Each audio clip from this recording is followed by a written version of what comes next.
Nzambe mokeli apambola bino banso na kombo se moko ya mwana wa ye mobikisi na biso Yesu Kristu. Nazali kotondo botoni na Nzambe mokeli mpo na libakuli ya apesi ngai lelo mpo nakoka kosolola na bino matali liloba lia ye. Nazali pe kopesa melesi na ndeko na ngai José Ngeitadila oya France po yende alengeli lite ya lelo po ete nakoka kabola na bino. Na kaboli lite ya lia ye na bitene misato. Moko na kopesa lelo, bitene mibale oyo etikali na kopesa na mbala ekoya, na mbala ya sima. Ezali wabino ndeko Tito Nganda. Boye bolamu na émission que dit la parole de Dieu, liloba lia Nzambe elobi nini. Lelo tokuyanola na motuna moi. Eloko nini bato o bazoko mona peuple ezoko mona pasi to ekolo ezoko yoka pasi bakoye kosala pona ko éviter pasi wana bakoka ko éviter occupation ya mboka na bango ba éviter domination ya bapaya. Eloko nini peuple opprimé bato bazoko mona pasi ekolo ezoko yoka pasi eloko nesenge basala po ba éviter pasi o baza komona ba éviter occupation ba éviter domination ya bapaya. Eloko nini esengeli basala tokozwa yano na kati ya liloba lia Nzambe. Lite aliye ezali mbela na bato ya ekolo bazomona pasi to ba peuple zoka pasi to ekolo zoko yoka pasi po bazonga epa Nzambe mokeli. Soki peuple ezali opprimé o bazoka pasi ekolo oyo baza konyukoma.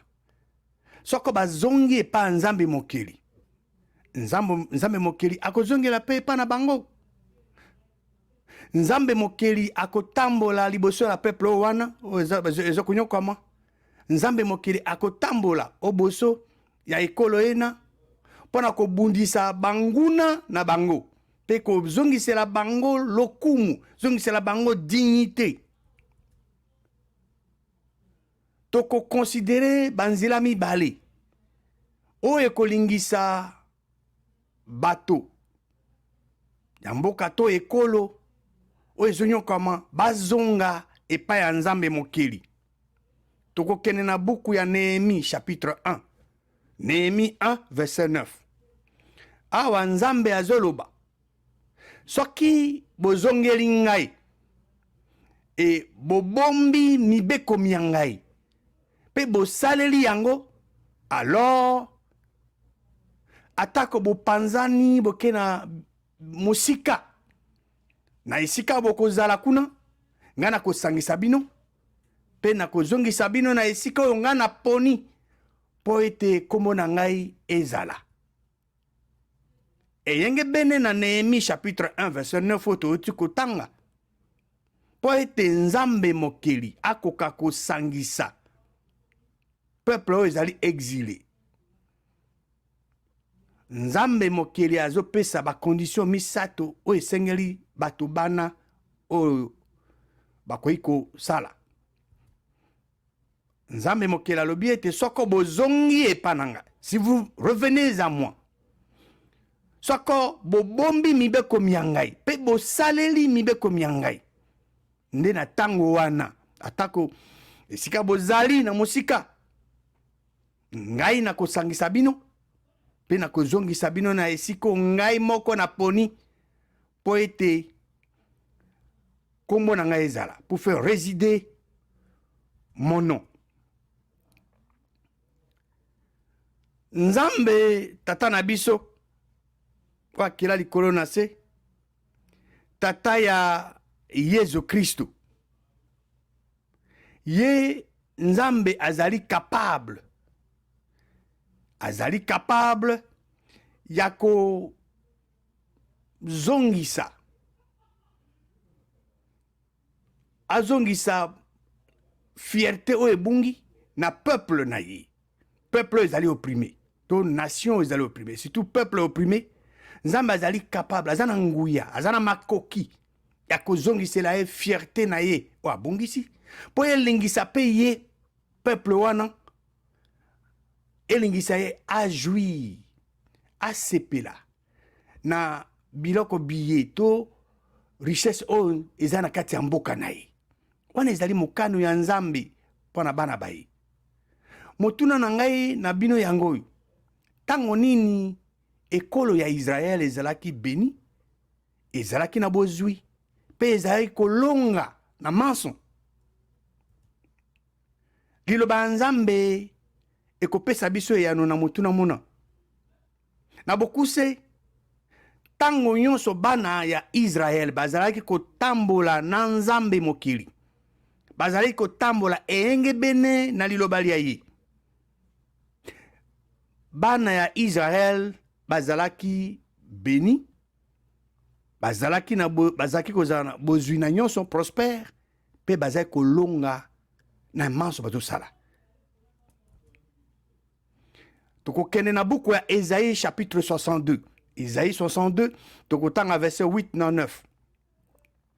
Nzambe alaki ye moko a juré par sa droite na loboko na ye ya bokasi na kopesa lisusu biloko ya blé na bango te na bana na ye pona bato banguna baye balia yango.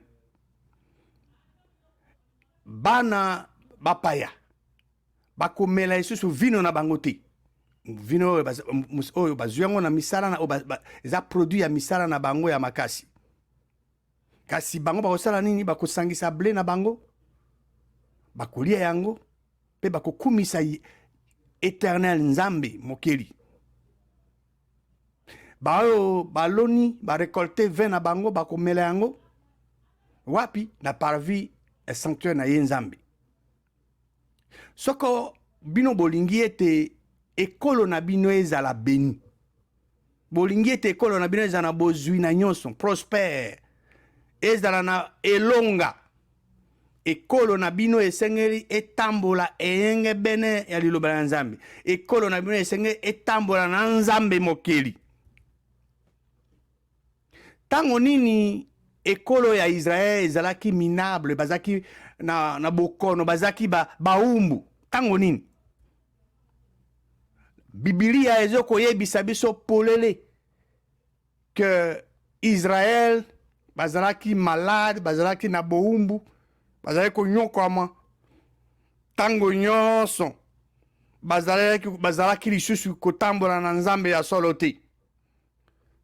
Tango nyonso bazalaki bango bazopesa mokongo na Nzambe malgré avertissement ya homme de Dieu. Tokokende na buku ya Jérémie 44 verset 23. Jérémie 44 verset 23. Po ete bino botumbi encens, brûler l'encens, oui. Bosale lisumu contre Nzambe éternel. Po ete boyoki mongongo ya Yahweh te Nzambe. Et bombi mibeko mobeko moyete. Mibeko miai. Na tina wana pasi oyo ekomeli bino o bozo komona lelo. Tina pasi ekomelaki ekolo ya Israel, ezalaki ete bana ya Israel bazalaki kotumba ensemble bango na banzambe mosusu. Basalaki lisumu contre Yahweh. Po ete bana ya Israel bayokaki mongongo ya Nzambe te. Mongongo ya Nzambe ezali liloba lia ye. Bana Israel babombaki mibeko ya Nzambe te na mitema mia bango. Na tina wana mabe makomelaki bango. Epesaki ningisa na zabulu na Nzambe ya se po ete akoka kosala manso ya mabe oyo asalaki bango. Soki ekolo ezokoyoka liloba lya nzambe mpe ezosalela yango ekolo ena to bato bana ya mboka ena bato bana bazali koyoka mongongo ya nani ya nzambe mokili.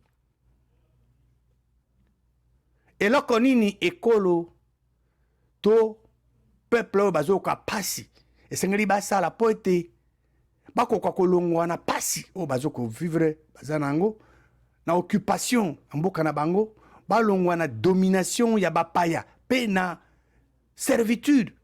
Eloko nini esengeli basala? Eloko oyo bato bana bakosala ekolo wana to peuple wana esengeli basala po balongwa na misère, balongwa na occupation, balongwa na domination ya bapaya to na servitude. Esengeli bato bana bazala na batambola na nzambe oyo ya solo. Soki peuple oyo ezali opprimé, nation ekolo ezali opprimé, balingi ke babima na kati ya pasi, balongwa na occupation, balongwa na domination ya bapaya, na servitude. Esengeli peuple wana bato bana to ekolo ena batenir bazala na batambola na nzambe mokili, bazala na ye. Soki olingi ozala engagé ya kosambela nzambe pona mboka na yo, esengeli yo obomba mai na uti koloba awa, ba verité na uti koloba awa, obomba ngo na mitema mia yo to mitema mia bino po ete bokoka komona le maximum d'impact possible. Bomona eyano na losambo po ete sekele ya botamboli to sekele ya kotambola na nzambe ya solo ezali nini?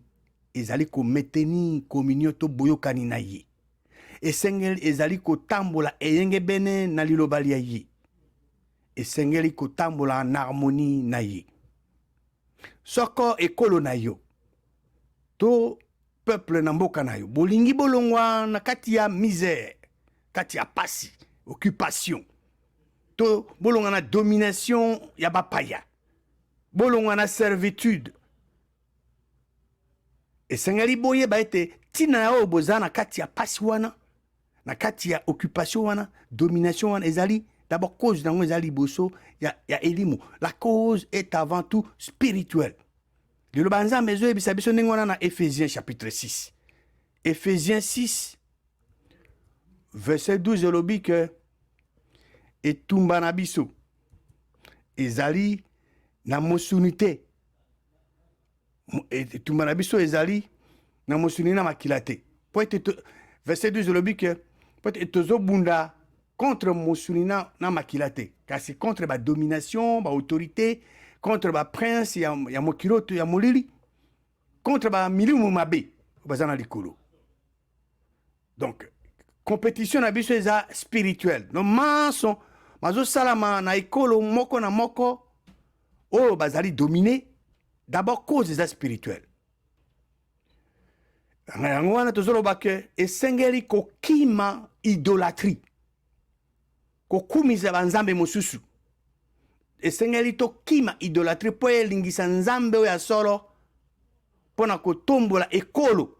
Soko olingi ke ekolo na yo etombwama, esengeli bato oyo baza na mboka wana bakima idolâtrie.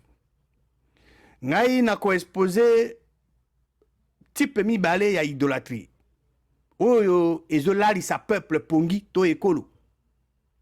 Ezali mibale. Oya ya liboso ezali nini? Type ya liboso ya idolâtrie ezolalisa peuple pongi, ezolalisa bango, ezo aveugle bango, to peuple to ekolo, ezali bazozwa nzambe batie na deuxième position. Nzambe aza numéro 1 sute na bombe na bango. Ya mibale, type deuxième type ya idolâtrie oyo ezo aveugle peuple pe nation, ezali losambo bato bazopesa na nzambe bazobenga ye Yesu. Alors eloko ya mobeko ya liboso pe ya munene ezali nini selon liloba ya nzambe? Mobeko ya nzambe ya liboso ya munene na moto ekomami na Matthieu chapitre 22 verset 36 à 38. Ezalaki mutuna batuni na Yesu Christo molakisi. Quel est le plus grand commandement de la loi? Mobeko munene ezali nini? Yesu Christo apesi yano na verset 37. Okolinga mokonzi nzambe na yo na motema mwa yo mobimba, na molimo mwa yo mobimba, pe na makanisi ma yo manso. Wana ezali mobeko ya munene pe ya liboso. Mobeko ya biso ya munene, modizo naloba engagement na biso ya liboso pe ya munene. Ezali nini? Ezo consiste à ko respecter mobeko ya munene pe ya liboso ya nzambe o apesi na moto.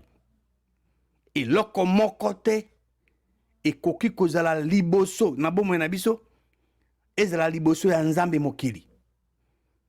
Ezala gloire kembo ya mokili, ezala mbongo, ezala basi, bana babiso, bandeko babiso, ezala famille, pas même monguna. Eloko moko te ko ya liboso ya nzambe mokili. Nyonso oyo tozotia liboso to likolo ya nzambe mokili. Nyonso tozotia likolo na ye, ezala na makanisi, ezala na kondima, ezala na maso tozosala, ezali nini? Ezali idolâtrie. Ekomi nzambe na yo, priorité na biso pe primauté ya allégeance na biso ezali envers nani? Envers nzambe o akeli likolo na biloko biso. Yende tokolinga na maso tokosala. Ye akozala tango yonso liboso au-dessus de tout. Ye akoya na deuxième position te, il faut être toujours na première position. Et loko moko te ekoki ko empêcher biso e ya liboso nzambe. Ezala que biso tolinga koleka nzambe. Non. Yo soko lingi famille non plus que nzambe. Et comme famille non comme idolâtrie. To musala na moyo. Et comme idolâtrie.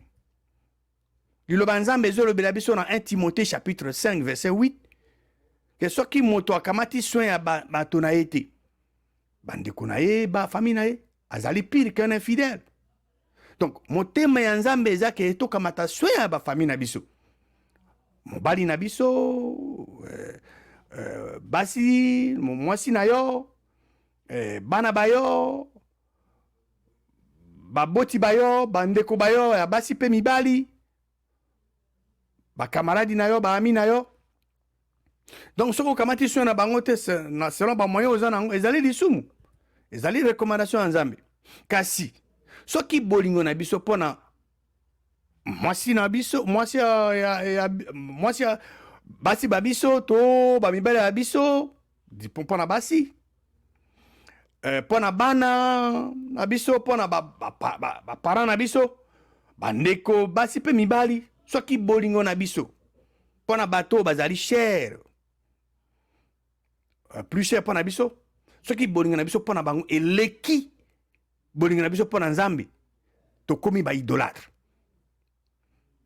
Mosala ezali eloko moko kitoko nzambe yende moto établir yango, une œuvre excellente établie par Dieu.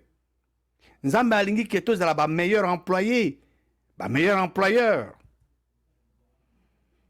Nzambe alingi tosala mosala na motema malamu lokola tosalela mokonzi, et non pour les hommes.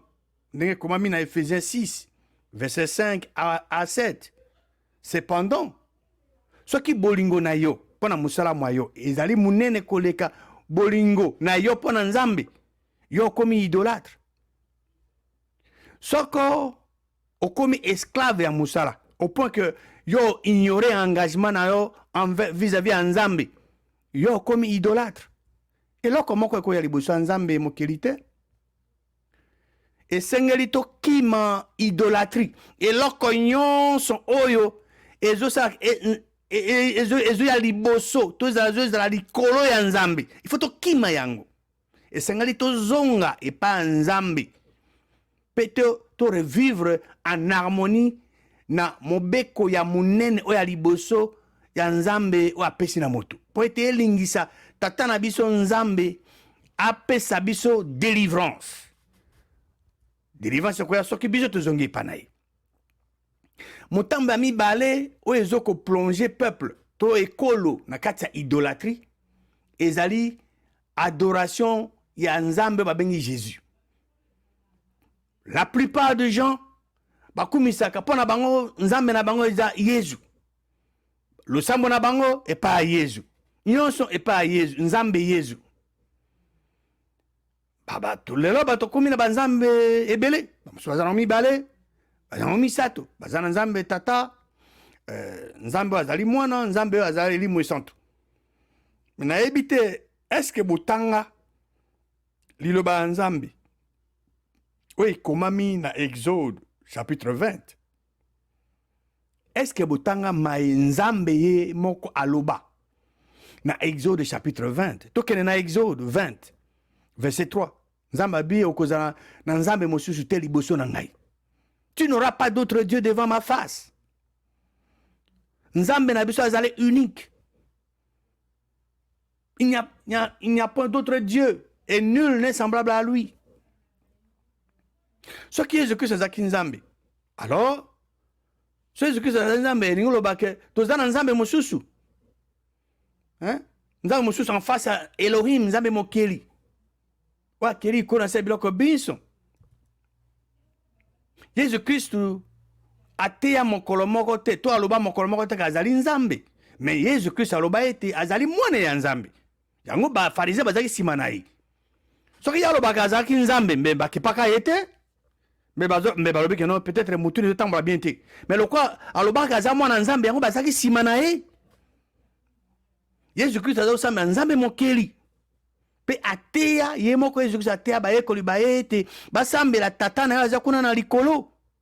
Jésus-Christ ateya mokolo moko te na ba ekoli ba ete bango ba pesaka ba adresser le sambo na bango epa na ye. Non. Donc la plus sournoise ya idolâtrie.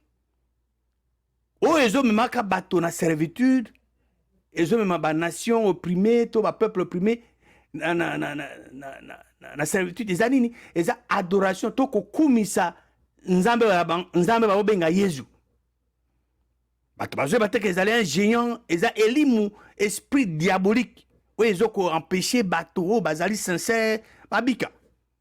Ezali antichrist par excellence. O ezo ko empêcher bato ba confesser to ba tatola Jésus-Christ moto. O ya pana ko bikisa bande ko baye. Po ete Adamu asalaka lisumu. Ba faux homme de Dieu. Bazote ya doctrine a démon. Comme le bamina le banzambe ne salamaka pe na Ancien Testament, bato basi bazala lapidé comme ba prophète à Baal. Parce que na wuto web sabino tout à l'heure que Jésus-Christ a teya mokolo moko te kazali nzambe. Okokene na Biblia de Genèse Apocalypse verset moko biblique ezalité o ezolo bake bato ba adresser prière na bango na Jésus-Christ. Bato bazo sambela Jésus. Bato bazo ko adresser le sambo na bango na Jésus. Kasi Jésus est moko. Azo samba nzambe mokeli. Jésus-Christ a teya ba ekoli baye. Basambela nani? Basambela tata na ye aza kuna na likolo. Mais curieusement, ba faux homme de Dieu bazo teya bato que toro ba nation opprimée bazo teya bato que basambela Yesu. Oyo azali mwana ya tata. Tata na biso azali se moko. Azali unique. Notre Dieu un est unique. Ba faux prophète bazo teya doctrine ya Zabulu. Bango banso bazali ba porteur ya malédiction. Pe ya servitude na ba bikol bina. To na bato bazali opprimé wana o ya mokili. Ndenge nini peuple opprimé. O peuple ezoka pasi. To ekolo ezoka pasi ba éviter misère. Ba éviter l'occupation. Pe domination ya bapaya. Na lobaki na bino. Peuple ezali ezoka pasi. Ekolo ezoka pasi. Pona ba éviter pasi na bango. Occupation mboka na bango. Ba éviter domination ya bapaya. Et sengali bazonga epaya nzambe mokeli. Ba bomba mibeko miaye pe basalela mibeko miayi. Tango nini ekolo ya Israël ezalaki béni, ezalaki prospère, ezalaki na bozwi, pe ezalaki kolonga. Chaque fois que bana Israël bazalaki kotambola na nzambe ya solo, ekolo ya Israël ezalaki béni, ezalaki prospère, ezalaki kolonga na nyonso. Donc sekele na bango ezalaki nini, ezalaki kotambola eyenge bene na liloba ya nzambe po ete bazala béni, po bazala prospère, pe bazala na bolongi. Tango nini ekolo ya Israël ezalaki minable, bazaki na pasi, bazaki na boumbu. Bible oyo eza mokano ya nzambe eza ko révéler polele que Israël ezalaki minable, ezalaki malade, ezalaki na boumbu chaque fois que bango baza kotambola na nzambe elongo te, bazo tambola na nzambe ya solo elongo te. Chaque fois que bazo ko tourner mokongo na bango na nzambe pe na liloba ya nzambe, tango bazo tika nzambe nde bazo nyokoma. Eloko nini ekolo to bato esengeli basala, bato ya ekolo basa po ete ba éviter pasi, ba éviter occupation, ba éviter domination ya bapaya pe servitude. Eloko nini esengeli basala, soki peuple to ekolo elingi ko éviter pasi, misère, occupation, domination ya bapaya to pe servitude, esengeli bato bana to ekolo ena esengeli bazonga epa nzambe ya solo, bazala na batenir na nzambe na botambolaka eyenge bene na liloba ya nzambe oyo eza vérité. Batipe mibale ya idolâtrie oyo ezoko aveugle peuple to ezo aveugle ekolo ezali nini? Tomonaki type ya liboso ya idolâtrie oyo ezoko aveugle peuple pe nation ezali ko reléguer nzambe na second plan. Elingo loba nzambe akomi na deuxième position. Première position ozotia eloko mosusu. Et puis deuxième type ya idolâtrie oyo ezoko aveugle peuple pe nation to ekolo ezali losambo o bato bazopesa na nzambe o babengi Jésus. Jésus-Christ o mwana nzambe ya vanda na loboko ya tata nzambe asekwisa na bawa avandisi na loboko na mobali na o likolo. Jésus o bato bazosambela eza Jésus o mwana ya nzambe te, parce que Jésus o mwana nzambe ye moko ateya barekoli baye basambela tata na zako na likolo. Tata na likolo azwa ye atia na droite na ye na loboko na mobali aza likolo. Alors Jésus o bato bazosambela eza elimu mabe, esprit diabolique. Pour notre Dieu est unique et nul n'est semblable à lui. Na ebisa kibino ke soki Jésus-Christ azaki nzambe, alors soki aza nzambe ningo tozana nzambe mosusu en face ya nzambe mokeli ya biloko biso. Alors esengeli to garder nzambe mokeli toujours na première position na maso ma etozoko sala na bomo na biso ya mokolo na mokolo. To éviter idolâtrie, ezoko aveugle peuple, pe ezo aveugle mboka. Na bokamataka décision ferme po ete to adressé balosambo na biso lisusu te na nzambe o babengi ye Yesu. Esengeli to kima idolâtrie. Nzambe mokeli ya likolo na se na biloko binso apambola bino na kombo ya mwana wa ye mobikisi na biso Yesu Kristo.